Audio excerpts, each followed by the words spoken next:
mirando la Cloa, allá está el buffet. Hicimos mucho hincapié en Herbert Marcuse. Vimos después la geopolítica atrás del género, estos intereses financieros que tienen que ver con la natalidad del mundo, con la demografía, cómo las instituciones se han empezado a poner al servicio de esta agenda. Y hoy vamos a hacer un esfuerzo por definir la ideología de género a partir del marco filosófico del feminismo del género. Y en una segunda unidad, en la unidad 4, vamos a ver cómo esto está planteando serios riesgos para las libertades fundamentales. Vamos a hacer una brevísima historia del feminismo, porque en verdad no es un tema que yo considere para este curso tan importante, pero bueno, tiene la intención de que ustedes entiendan de que el feminismo no hay uno, sino que hay muchos, y que el feminismo no es nuevo, sino que tiene un par de siglos. La academia tiende a dividir al feminismo en olas. Esto mucha gente lo sabe. Se habla de la primera ola del feminismo, la segunda ola del feminismo, la tercera ola del feminismo. Después se ha empezado a hablar del posfeminismo, la teoría queer. A mí me gusta ser un poco más claro y llamar al feminismo por la ideología política que instrumentaliza ese feminismo, que no es necesariamente lo mismo que hablar de olas. Entonces yo prefiero en este curso por lo menos hablar de feminismo, feminismo liberal en lugar de la primera ola del feminismo. El feminismo liberal, el primer feminismo, empieza a aparecer en el Renacimiento. Ustedes en pantalla van a ver libros del siglo XV, XVI, libros que empiezan a tratar la cuestión de la mujer, de la nobleza y la preexcelencia del sexo femenino, la ciudad de las damas, distintos estudios que empiezan a poner a la mujer en un pie de igualdad respecto del hombre en términos de su capacidad intelectual y cognitiva. Claro, hasta ese momento era parte del sentido común que la mujer era intelectualmente inferior al hombre y que por lo tanto estaba vedado su acceso, por ejemplo, a las universidades. Lo que va a ser este feminismo del Renacimiento, inspirado por un liberalismo incipiente, es decir, no, hombres y mujeres cognitivamente, intelectualmente tenemos las mismas capacidades, y va a empezar a presionar para que la mujer pueda ser instruida en la misma medida que el hombre lo era. Este feminismo liberal va a tener, yo creo, su momento de máxima expresión en las revoluciones liberables de hace 3 siglos. Francia, Inglaterra y Estados Unidos, junto con esas revoluciones burguesas, va a aparecer también movimientos feministas que, al ver un clima de libertad política, dirán: nosotros queremos también para nosotros libertad política. Algunos ejemplos: en Inglaterra, Mary Wollstonecraft, John Stuart Mill, liberales ellos, que empezaban a presionar para que la mujer pudiese tener un rol público activo, esto es, un rol político activo, votar, ser votada, representar también a la ciudadanía en las instituciones representativas que empezaban a tener cada vez más poder. Bueno, en este caso estamos hablando de Inglaterra. Olimpia de Gauche ve que se hace la Declaración de los Derechos Universales del Hombre y del Ciudadano, y se da cuenta, claro, pero todo esto está explicando simplemente para el hombre varón, digamos, no el hombre como humano. Muchas veces usamos, y ahí hay un problema con esa palabra, hombre como varón, hombre como los hombres de este mundo. Los hombres de este mundo, según el contexto que se utiliza, se refiere a los hombres y a las mujeres, hombre como sinónimo de humanidad. Pero Olimpia de Gauche entiende que esa declaración, esa carta tan fundacional del liberalismo político, se está refiriendo realmente solamente a los hombres, y los derechos políticos y cívicos que esa carta instituye se está refiriendo a los hombres. Y ella escribe la Carta de los Derechos de la Mujer y la Ciudadana, y le terminan pasando la guillotina por encima, básicamente. Le terminan pasando la guillotina por encima. En los Estados Unidos, Katie Staton levanta un movimiento en Seneca Falls por los derechos políticos de la mujer, también en este tipo de contextos. Este feminismo de primera ola, si por algo se caracteriza en definitiva, es por buscar lo que el liberalismo siempre busca, que es la igualdad ante la ley. Somos iguales, queremos ser iguales ante la normativa, ante la ley. Este feminismo obviamente es un feminismo, a mi juicio, por lo menos justo. Es decir, ¿por qué no habríamos de incluir a las mujeres en el sistema de la qué habríamos de vedar las mujeres en los colegios y en las universidades. Este es un feminismo justo, razonable, que busca una igualdad razonable, que es, insisto, que a todos se los trate de forma igual independientemente de sus particularidades. Va a venir después del feminismo liberal un feminismo de corte marxista. Ese feminismo marxista va a estar muy bien ejemplificado y capaz, yo diría, inaugurado en la pluma de Federico Engels. ¿Se acuerdan algo? Hablábamos, Engels, el socio intelectual de Marx, financista además de Marx. Engels publica este libro que ustedes ven en la pantalla, El origen de la familia, la propiedad privada y el Estado, en el año 1884, a un año de la muerte de Marx. Marx había muerto el año anterior y Engels publica este ensayo de antropología sexual, podríamos llamar, enfocado obviamente desde un punto de vista marxista. ¿Qué dice Engels en este libro? Ya algo lo dije anteriormente. Él dice: en la familia el hombre es el burgués y la mujer es el proletariado. Es decir, hay una situación en la sociedad de explotación que tiene la forma de lucha de clases entre el obrero y los capitalistas, que tiene su reflejo a un nivel microsocial dentro de la institución familiar, donde la explotada es la mujer, porque la mujer es el proletariado y el hombre es el burgués. Es interesantísimo este libro porque el origen de la familia, la propiedad privada y el Estado, ¿dónde está el origen de la familia? Engels va a estudiar, conforme la antropología de Morgan, distintos estadios de la familia prehistórica. La familia bárbara, la familia incivilizada, la familia poligámica, la familia en grupos, hasta llegar a la familia monogámica burguesa. ¿Cómo llegó el mundo, cómo llegó la sociedad a la familia monogámica burguesa? ¿Cómo lo puede explicar un marxista, de acuerdo a lo que vimos en la clase anterior? Recurriendo a un estudio sobre el sistema económico. Entonces, ¿qué dice Engels? Ok, antes teníamos familias en grupos. ¿Qué significa la familia en grupo? Todos con todos. Lo que hoy llamaríamos una orgía. Todos con todos. Esa familia se pasó a la monogamia. ¿Por qué se pasó a la monogamia? Porque apareció entre medio la propiedad privada.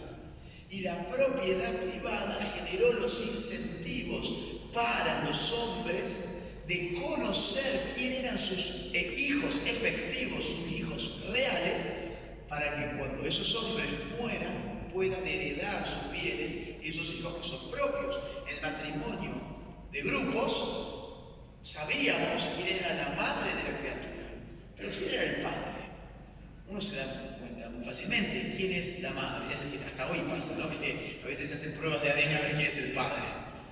Pero en esa época, imagínense ustedes, todos con todos, sabemos de dónde sale el niño, pero no sabemos quién puso lo que hay que poner para que ese niño nazca. Entonces, dice Engels, la propiedad privada instituye la familia nuclear, la familia monogámica, en la cual la mujer es el proletariado y el hombre es el burgués, porque antes la mujer, al tener dominio sobre quién era la verdadera madre de ese hijo, pero no se sabía quién era el padre, eso posicionaba a la mujer en una situación de privilegio. Entonces vivíamos, dice, un matriarcado. La propiedad privada pasa a la sociedad hacia el patriarcado. Esto tiene consecuencias políticas obvias. ¿Cuáles son? La hegemonía de la CLO, que no está pensando como la CLO, estamos muchos años. Pero lo que está diciendo en última instancia es: mujer, tus problemas están originados en la familia. ¿Qué familia? La familia burguesa monogámica. Allí vos hacés las veces del proletariado. Esa familia está a su vez originada por la propiedad privada. El socialismo es un movimiento histórico contra el sistema social basado en la propiedad privada, que es la base del sistema familiar que a vos como mujer te oprime. Luego, si querés liberar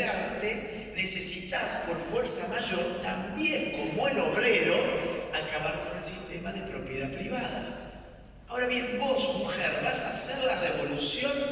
Un marxista clásico puede pensar que el feminismo va a ser una revolución.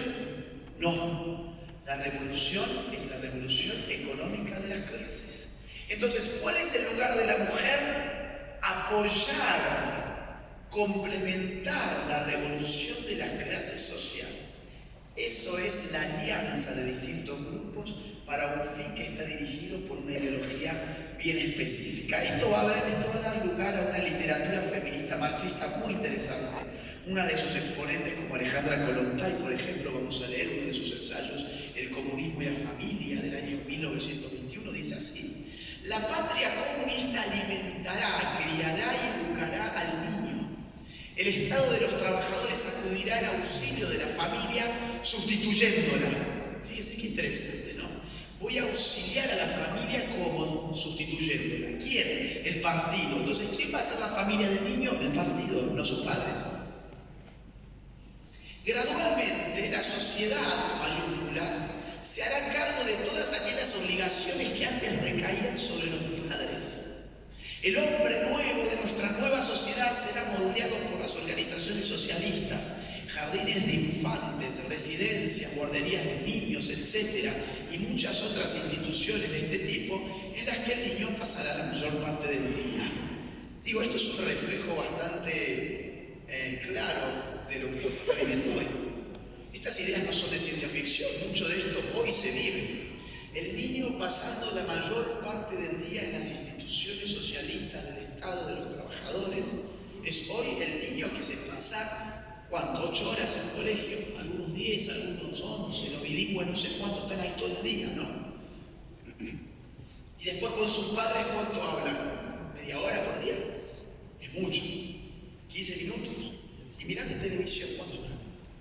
Y mirando Netflix, ¿cuánto están? ¿Y YouTube y el celular? Bueno, hay una ingeniería cultural que precisa de auxiliar a la familia sustituyéndola. Para esa ingeniería ocuparse de los engranajes que deben ser puestos en marcha. Esto es el feminismo marxista. El totalitarismo precisa de la aniquilación de la familia porque el totalitarismo necesita de un Estado totalizante, total, que se meta hasta en lo más íntimo de la persona humana, y lo más íntimo de la persona humana se suele desarrollar en el marco familiar. Es un bloqueo a la familia, ese Estado total que hay que aniquilar. Vino el socialismo real, vino Lenin, el primero en legalizar el aborto en el mundo. Fíjense que muchas veces nos dicen, no, los países más libres del mundo, Canadá, Suecia, Alemania, Gran Bretaña, etc., legalizaron el aborto y ellos son muy avanzados y muy libres y muy democráticos. Entonces, eso significa que nosotros, si queremos ser tan buenos como ellos, tenemos que legalizar el aborto como ellos lo han hecho. Nadie se pregunta quién inauguró el aborto en el mundo como política de Estado. Fue la Unión Soviética. ¿Cuál fue el país que inauguró el aborto como política de Estado en América? ¿Saben ustedes? Cuba. Cuba, es decir, esto tiene una raíz estrictamente comunista que lamentablemente los sectores liberales, por pereza intelectual muchas veces y muchas otras veces por mala fe, han comprado alegremente. Pero ¿qué pasó? Vino aborto, vino liberación sexual, vino un montón de novedades en la Unión Soviética de Lenin, cae Lenin, y en la gestión de Stalin se tiene que dar marcha atrás con todo esto. ¿Por qué da marcha atrás con todo lo que hoy llamaríamos políticas de género Stalin? Por una situación objetiva clara. En el marco de una guerra, estaba viendo una población desmoralizada y a índices de natalidad negativos. ¿Cómo enfrentamos una guerra mundial si nuestra gente no se reproduce? Hoy en Europa la gente no se reproduce. De hecho, están con un problema atroz en esos términos. Y Stalin ahí tira por la borda toda esta perorata de la mujer, del feminismo, del aborto, de la liberación sexual, y vuelve a instituir la familia como núcleo de la sociedad soviética, el mito de la familia soviética y un montón de políticas públicas a favor de la familia. ¿Por qué? Porque él era pro familia, no, porque era un estadista. Y se da cuenta que si quiere que su sociedad tenga futuro, necesita familias fuertes. Así de simple. ¿Y a dónde se manda ese virus? Se manda a Occidente con el feminismo de género, más o menos al mismo tiempo. El feminismo de género es el feminismo que hace de la variable del género, hace de la categoría del género, la médula de su teoría política y social.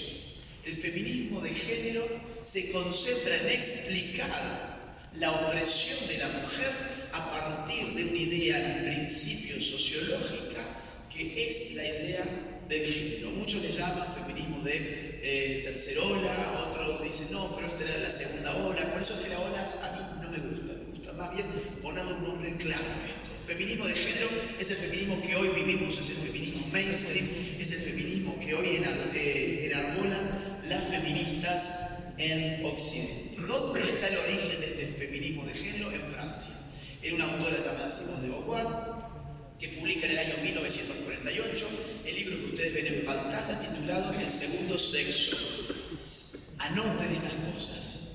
Anótenlas porque después la cosa se puede olvidar y hay algunas cuestiones importantes y los que no trajeron para anotar para el próximo módulo, que es el más importante de todos, vayan y búsquense algún papelito, alguna lapicera para poder ir anotando cosas. Simone de Beauvoir publica en el año 48 este libro, El segundo sexo. Levante la mano, ¿quién lo conoce? ¿Quién escuchó algo de esto? El nombre de la... Bueno, fíjense, son 70% del auditorio. Si yo hubiese dado esta charla hace 5 años, me juego la cabeza de que como mucho 1 o 2 de acá hubiesen levantado la mano. Y hay gente que cuando yo doy esta charla, yo les veo a veces la cara de pensar, y yo me imagino que ellos piensan, uy, pero yo vengo a hablar del feminismo de hoy y me está hablando del libro del año 1948. El problema es que los libros no son viejos o nuevos en función de en qué año se publicaron, sino en función de cuándo esos libros son leídos.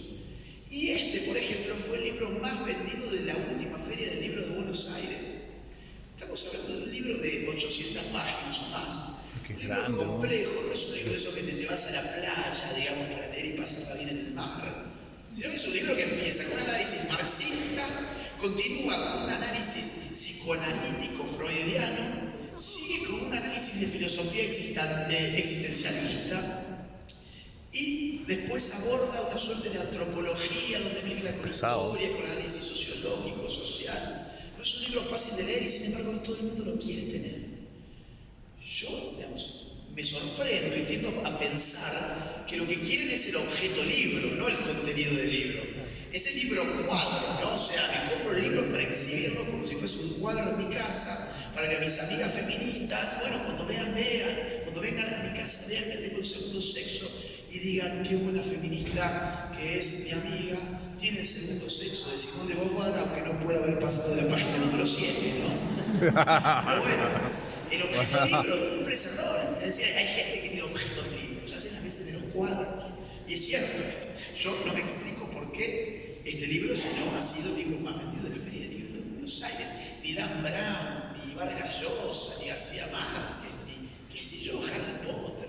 No sé por qué no leo esa literatura. Pero de estos grandes bestsellers, no, El segundo sexo es un libro del año 48 que trasciende por una frase que todo el mundo conoce y todo el mundo repite y tiene 8 palabras, entonces es fácil de memorizar. Además, que es no se nace mujer, llega a una cerdo. La han escuchado algunos de ustedes. No se nace mujer, llega a una cerdo. Incluso un candidato a la presidencia de Colombia el año pasado, creo que fue, Humberto de la Calle, en sus campañas políticas decía, no se nace hombre, llega uno a cerdo, parafraseando Simone de Beauvoir. Es decir, ¿por qué les comento esto? Porque estos pensamientos ya no son una cosa de la academia, son una cosa que están impregnadas culturalmente y por lo tanto están siendo utilizadas políticamente. ¿Por qué interesa esta frase? Porque yo creo que acá está la médula de la ideología de género. La idea de hacer este recorrido es poder definir, conforme estaba explícito en el temario, qué es la ideología de género, y yo no encuentro mejor camino para definir tal cosa que bucear por la teoría feminista contemporánea. No se nace mujer, llega una a serlo. ¿Qué significa? Suena poético. pero filosófico. Porque si no se nace mujer, significa que no existe una naturaleza femenina. Porque aquello que uno nace siendo es aquello que es esencial, es aquello que es fundamental, es aquello que es connatural a uno mismo. Aquello que uno nace siendo es aquello que es natural. Aquello que uno se hace en sociedad es aquello que es cultural. Si una mujer no nace, sino que se hace, la conclusión obvia es que una mujer es el producto de un sistema cultural específico.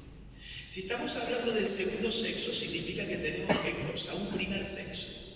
En orden jerárquico, el 1 está por encima del 2, o está antes del 2. ¿Quién es el primer sexo? A ver si se dan cuenta, es bastante obvio. El hombre, el varón.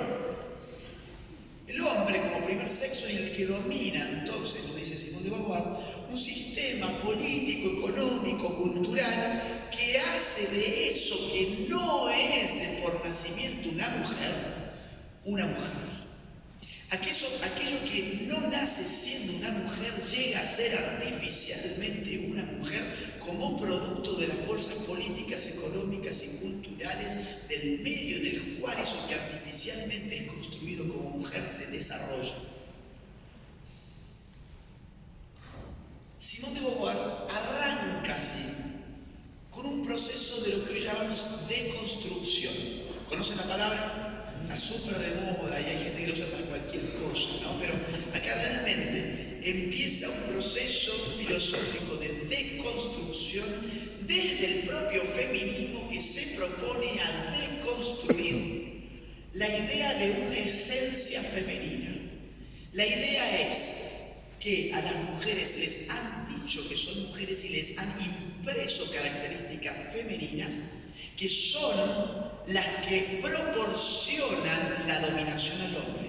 El hombre necesita mujeres.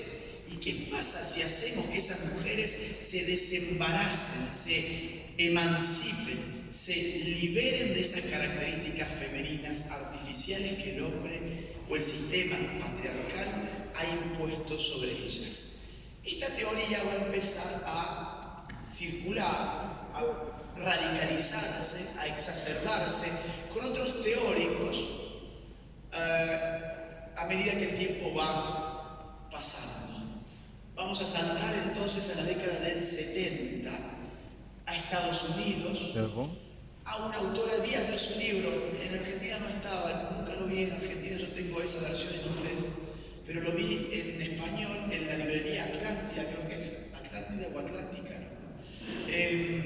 Política sexual de Kate Millett, estaba carísimo, por eso es que no lo compré en español, yo lo tengo así en inglés. Si estaba un poquito más barato, una de esas me lo llevaba. Es un libro gordo, es un libro que estaba, no sé, algo así como 45.000 pesos más o menos. Porque aparte tienen plata generalmente, ¿no? O sea, no son obreros que están juntando sus monedas a ver si se pueden comprar política sexual de Kate Millett. No, generalmente tienen la tarjeta de crédito de los padres, entonces no les importa y bueno, dámelo. Kate Millett escribe este libro y acá este libro tiene dos cosas muy importantes. Ella toma la narrativa del patriarcado que ya habíamos visto que era para Engels en clave antropológica y ella le da una vuelta política. Quien instituye el discurso del patriarcado para el feminismo contemporáneo es Kate Millett, que básicamente dice el patriarcado es una situación de dominación absoluta de aquella mitad de la población mundial que es varón sobre aquella otra mitad de la población mundial que son las mujeres. Eso es el patriarcado. Es un mito, pero eso después en todo caso lo podemos hablar. Y hay una frase, esta vez de 4 palabras, que marca fuego en la historia feminista del pensamiento de Kate Millett, que es la siguiente: lo personal es político. Lo personal es político. Ustedes pueden pensar, y a mí que me interesa que esta autora de los 70 en Estados Unidos haya dicho lo personal es político. Entonces yo le respondería, esta es la filosofía que hoy se enseña, la forma de ver el mundo y la política que hoy se enseña en todas las universidades donde estos temas se tratan. Hoy es mainstream y políticamente correcto entender que lo personal es político, pero al mismo tiempo, por lo menos para mí, es suicida. ¿Por qué? Por una cuestión simple. Ustedes son personas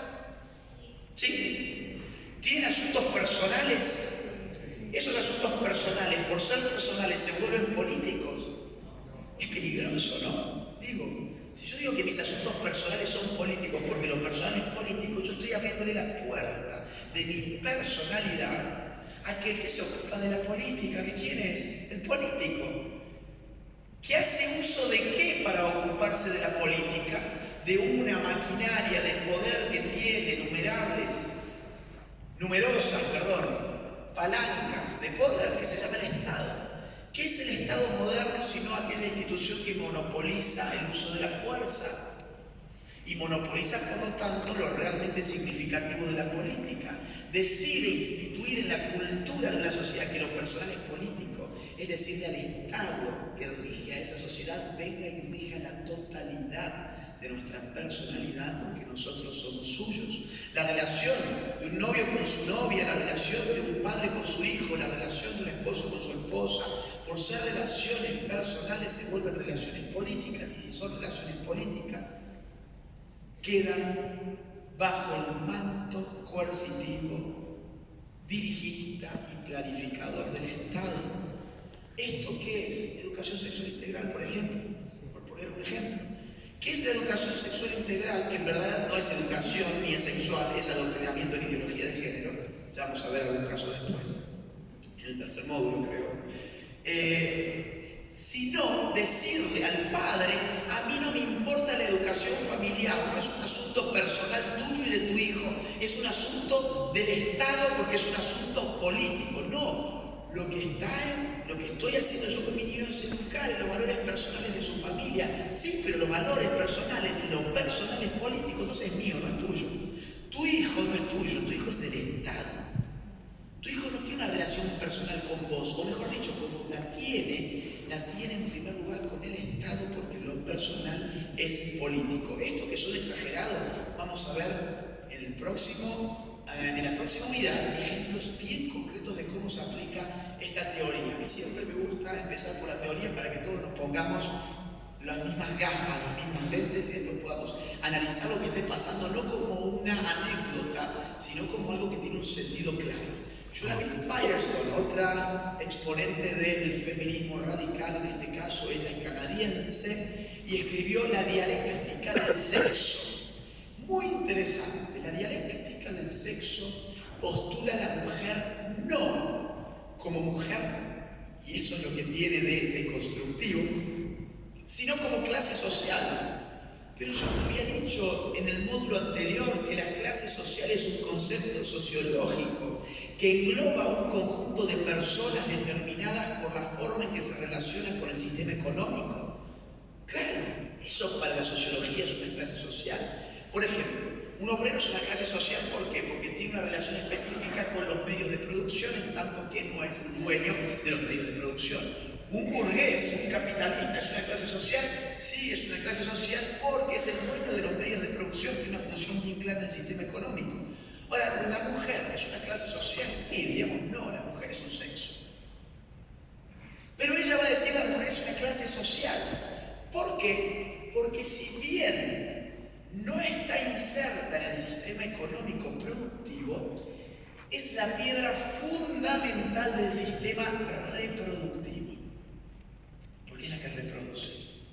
Ella no produce, ella reproduce. Y como reproductora, debe ser dueña de los medios de reproducción. Así como los obreros deben ser los dueños de los medios de producción tras la revolución socialista. Fíjense cómo todo esto es neomarxismo, ¿no? La mujer debe adueñarse de los medios de reproducción, así como el obrero debe adueñarse de los medios de producción. ¿Qué significa adueñarse de los medios de reproducción? A ver si ya se están imaginando. Aborto. La soberanía sobre mi cuerpo es la soberanía sobre mis medios de reproducción, que a mí como mujer me constituye como una clase social explotada. Una idea brillante. Y Julia Firestone nos va a dar un programa que, ojo, esta autora se utiliza en todas las universidades de ciencias sociales y humanidades donde los asuntos de género se abordan. No es que yo les traigo lo más radical y recalcitrante para asustarlos y que ustedes salgan con mucho miedo, ¿no? Estoy dando la clase como la daría en una universidad cualquier persona que tuviese que explicar a las autoras feministas más relevantes, solamente que muchas veces ocultan ciertas cosas. Ella da un programa bien práctico. Ella dice, aquí hay un programa de 4 puntos. Tenemos que abolir la función reproductiva de la mujer con arreglo a las tecnologías de la reproducción artificial y la legalización del aborto, lo que le decía recién. 2. Lograr la absoluta independencia económica de mujeres y niños, lo cual supone abandonar la economía capitalista e instaurar el socialismo, ahí donde se da la mano, hegemonía. 3. Incluir a mujeres y niños. Ella siempre marca el tema de la niñez. Incluir a las mujeres y niños en todos los aspectos de la sociedad, destruyendo las distinciones culturales hombre, mujer, niño, adulto. Lo que va a venir, y se los anticipo ahora, va a ser la dialéctica de la edad. Los niños contra los adultos, los niños siendo oprimidos por ser niños, por ser jóvenes, por aquellos explotadores malvados que son los adultos. Eso es lo que viene, si no es que ya está acá. 4. Lograr la libertad de todas las mujeres y de los niños para hacer lo que sea que deseen sexualmente. Estamos viviendo algo de eso, ¿no? Es decir, la idea de que un niño de 10 años es un sujeto sexual con derechos sexuales y que por lo tanto la escuela tiene la misión de sexualizar su sexualidad, valga la redundancia. Vamos a ver cómo escribe, ¿sí? Me gusta ver cómo escribe esta gente para que ustedes vean, porque ¿saben qué? Cuando uno se opone a estas cosas, a uno lo acusan de que trae falacias, a uno lo acusan de tener fuentes que no son válidas, a uno lo acusan de que tiene una mentalidad conspiranoica. Por eso yo les traigo lo que está escrito. Y después hablamos sobre eso. Ella dice, después de unas pocas generaciones, las relaciones entre personas de edades muy dispares se convertirán en algo común. Está hablando después de la revolución sexual del género. El concepto de infancia ha sido abolido. Los niños tienen plenos derechos legales, sexuales y económicos. Durante los pocos años de infancia hemos reemplazado la psicológicamente destructiva paternidad de 1 o 2 adultos arbitrarios, sus padres arbitrarios, que vos seas el padre. Entonces, vamos a darle al niño que escoja, ¿no? Las relaciones con niños incluirían tanto sexo genital como el niño sea capaz de recibir, probablemente y considerablemente más de lo que ahora creemos, porque el sexo genital ya no sería el foco central de la relación, pues la falta de orgasmo no presentaría un problema grave. El tabú de las relaciones adulto, niño y homosexuales desaparecería. Cuando se habla de que la pedofilia es parte de esta agenda, no es porque a un pastor chiflado se le ocurrió decir eso. Es porque esto está teorizado por lo menos desde, ya vimos hace un rato de la sensibilización de Marcuse, donde musea más o menos por lo mismo, pero se hace muy explícito en la dialéctica del sexo de Shulamit Firestone. Va a seguir un conjunto de locas y de mentes feministas que van a exacerbar todas estas tonteras. Andrea Dworkin es una de ellas, murió hace relativamente poco, en el 2005. Ella dice, toda relación heterosexual es una violación contra la mujer. O sea, que todos acá, incluida ella, fuimos producto de una violación contra una mujer. ¿Por qué? Porque el sistema patriarcal supone una relación de poder en la cual la mujer realmente no es libre ni plena para decidir esa relación sexual. Por lo tanto, el hombre es por naturaleza en el sistema heteropatriarcal, ¿qué cosa? Un violador. Acá ya estamos viendo el inicio de un feminismo lésbico, ¿no? Un feminismo que llama al lesbianismo como estrategia de resistencia política. Monique Wittig lo hace mucho más explícito. Ella es de Francia, escribe en los 80 una serie de ensayos que también se enseña muchísimo y en todas las universidades, entre otros el pensamiento heterosexual. Ella por un lado dice, vivimos un régimen de heterosexualidad obligatoria.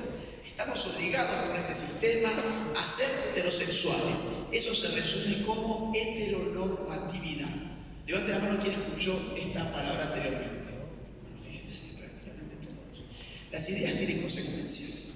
Hay gente que en ese momento pensó que está hablando esta demente que es lesbiana además y que está viviendo su homosexualidad como tiene ganas en Francia, nadie le está molestando y sin embargo ella está hablando sobre el régimen heteronormativo que nos obliga a ser heterosexuales y esta estupidez se la están enseñando a los niños en la Argentina, por lo menos en el marco de las clases de educación sexual integral. Yo he visto los PowerPoints y se han subido en muchos sitios en donde aparecen las placas donde les explican a los niños que ellos son heterosexuales porque viven en un régimen heteronormativo, donde se los obliga a ser heterosexuales. Esto obviamente es una manipulación terrible sobre un niño, porque a qué niño le gusta que le digan que alguien lo ha obligado a algo. El niño dirá, entonces que a mí me guste la compañera no es porque a mí me gusta mi compañerita, sino que es porque me han obligado a que me guste mi compañerita y me podría haber gustado mi compañerito. Ahora, ¿qué de cierto hay en esta tesis? Régimen de heterosexualidad obligatoria. No hay nada obligatorio en la medida en que su alternativa no esté prohibida. No hay nada obligatorio en la medida en que su alternativa no esté prohibida. ¿Cuál es la alternativa, por ejemplo? A ver, vamos a poner un caso. Yo vine con un saco, con un traje de color azul. ¿Eso es porque vivimos en un régimen de traje azul obligatorio? No, ¿cómo podemos saber que no? Y porque yo podría haber bien traído un traje de color negro, un traje de color beige, un traje de color marrón, un traje de color verde, de lo que fuera, qué sé yo. Yo podría haber dado la misma conferencia en el mismo lugar con el traje que yo hubiese querido traer. Luego, como la alternativa al azul existe y no está penada, no hay un régimen de trajes azules obligatorios. Afortunadamente en Occidente la homosexualidad no está perseguida ni penada por el Estado. Luego, no hay ninguna obligación a ser heterosexual. Esto sí sería cierto, por ejemplo, en ciertos lugares donde el Islam tiene poder estatal y donde evidentemente la homosexualidad muchas veces tiene hasta pena de muerte. Ahí sí podemos hablar de un régimen donde la gente está obligada por el Estado a ser heterosexual, si no la tiene que pagar caro. Pero fíjense cómo con estas palabras y estos conceptos que se ponen de moda nos transmiten ideas que son lógicamente falsas, lógicamente incorrectas. Segunda tesis que quiero traer de ella. Ella dice, ok, en el año 48 Simone de Beauvoir había dicho no se nace mujer, llega a nacerla. Seamos más claros, menos poéticos. La mujer en verdad no existe. ¿Cómo que la mujer en verdad no existe? Y entonces, ¿para quién estás escribiendo si sos feminista? No, estamos escribiendo para la revolución sexual que está impulsando el feminismo. Y una etapa imprescindible de esa revolución es deconstruir incluso aquello de mujer que tiene la mujer.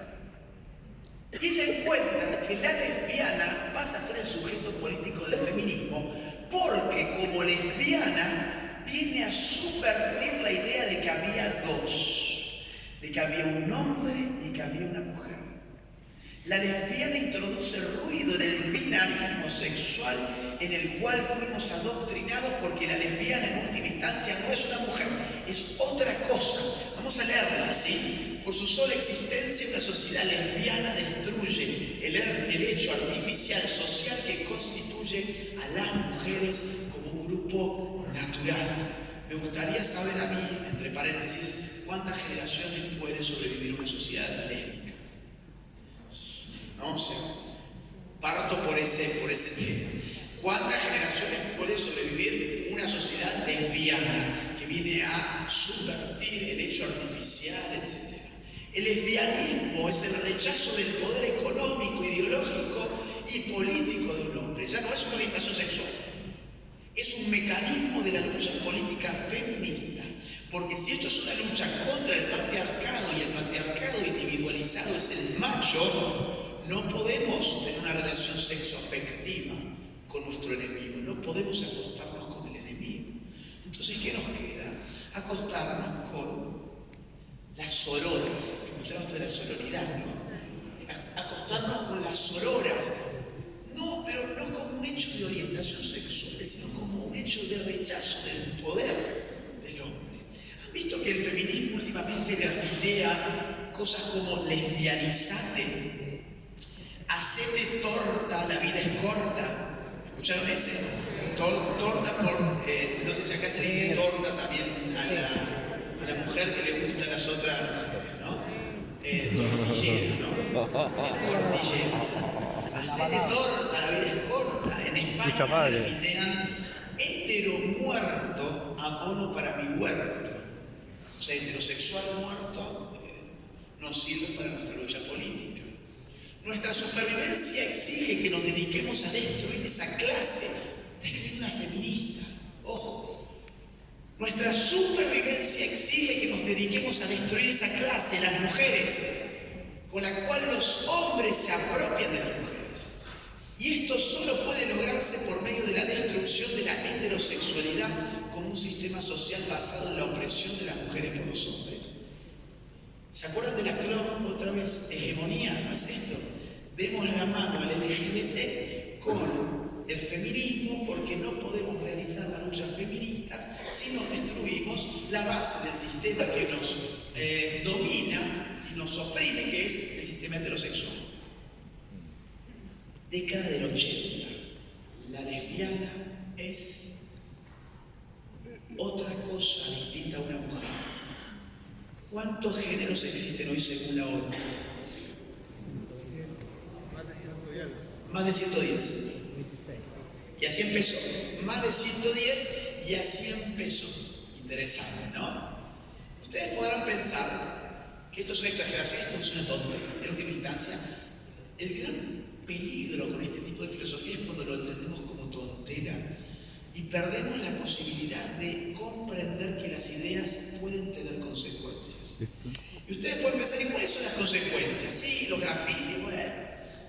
Pero ¿quién se piensa que la mujer no existe? Todos sabemos que las mujeres existen. Yo podría indicar a cada una de las mujeres que hay aquí. Y cada uno de ustedes podría hacer lo mismo. Yo le diría, sí, es cierto. O sea, sabemos que la mujer existe. Pero nuestros estados en Occidente y las organizaciones internacionales más importantes del mundo ya han dado por válida la tesis de que la mujer en verdad no tiene ninguna naturaleza. Les voy a poner algunos ejemplos, una casuística rápida para que esto no quede en el aire, pero me parece importante. Irán Rotera es un travesti que representa a las mujeres en ONU Mujeres.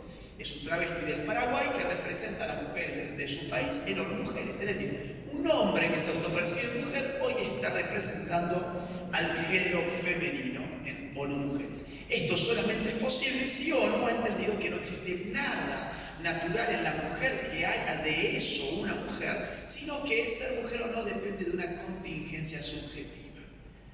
Si yo puedo ser tan mujer como la diputada, por ejemplo, entonces explíquenme, por favor, qué hay en la esencia o en la naturaleza de la diputada mujer que no haya en mí. Esa lógica es la que ha impregnado todas las instituciones políticas internacionales, pero también nacionales. En Argentina la justicia, por ejemplo, ordenó a la Liga de Hockey Femenino a fichar a un trans en el hockey de mujeres. Las mujeres se quejaron, dijeron, no, vinimos a jugar contra mujeres. Bueno, pero yo me autopercibo como una mujer, sí, bueno, pero cuando jugamos con nos damos cuenta, digamos que no. Claro que no son. Claro, hay algo más que es el cuerpo, hay algo más que la autopercepción que es el cuerpo y se nota. Bueno, la Liga lo expulsa, recurre a la justicia y la justicia argentina dice, tenemos la ley de identidad de género que dice que cada uno es aquello que autopercibe ser, punto final. Entonces, si él autopercibe ser ella es ella, y si es ella, ¿por